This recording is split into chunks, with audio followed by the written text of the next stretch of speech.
Simon Jordan makes feelings clear as Conor Benn's 2-year nightmare ends. Simon Jordan does not consider Conor Benn to be cleared despite UK anti-doping, UKAD, opting not to appeal the National Anti-Doping Panel's, NADP, decision to dismiss charges against the boxer. It brings an end to Benn's 2-year nightmare following 2 failed drugs tests in July and September 2022 that led to a suspension and his British boxing license being pulled. UKAD's decision to hold off appealing NADP's verdict means Benn is now cleared to fight in Britain, unless the World Anti-Doping Agency, WADA, contests the verdict. The NADP lifted Benn's suspension earlier in November, although UKAD reserved the right to appeal. But with UKAD electing not to do so, it means Benn is free to resume his boxing career. However, speaking on TalkSport's Boxing Hour, Jordan was hesitant to say Benn was in the clear.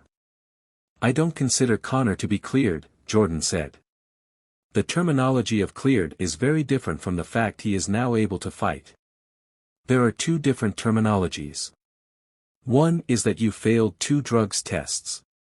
There are no explanation for these drugs tests being failed." Boxing presenter Ade Oladipo also weighed in on the matter and explained how UKAD and VADA can come to different outcomes. Simon mentioned 2 drug enforcement agencies in UKAD and VADA who clearly don't work together, don't sing from the same hymn sheet, Oladipo told TalkSport. "There are drugs that VADA will say are okay, that UKAD will say are not okay. This is the bigger problem, there's no world governing body overseeing all of this. It's a case of the WBC clean program, VADA saying one thing, UKAD say another thing. Which one has jurisdiction? In this case, it's clearly VADA that have had the bigger voice and the bigger, deeper pockets than UKAD. UKAD are there almost floating in the wind, they can't do anything about this situation with Conor Benn." Jordan felt the 2-year fiasco has been a tragedy for everybody. "I think it's made the British Boxing Board of Control, BBBC, look weak," Jordan said. "I think it's made UKAD look like amateurs. And I think it's taken 2 years off Conor Benn's career, and probably a lot of money. The major winners have been the lawyers."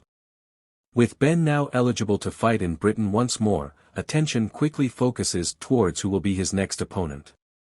Chris Eubank Jr., who Benn was slated to fight in 2022 and confronted in the ring after he stopped Kamil Saramita in Saudi Arabia on October 12, looked to be a promoter's dream given the bad blood between the two.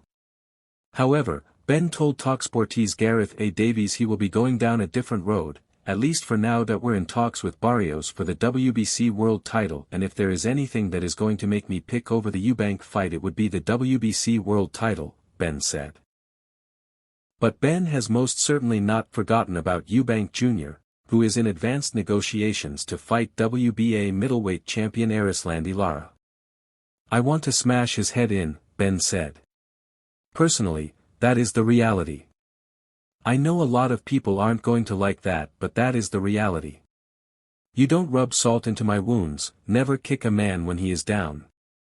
Or if you do kick me when I'm down you better make sure the job gets done, if not I get up again and you're in trouble, and that is how I feel."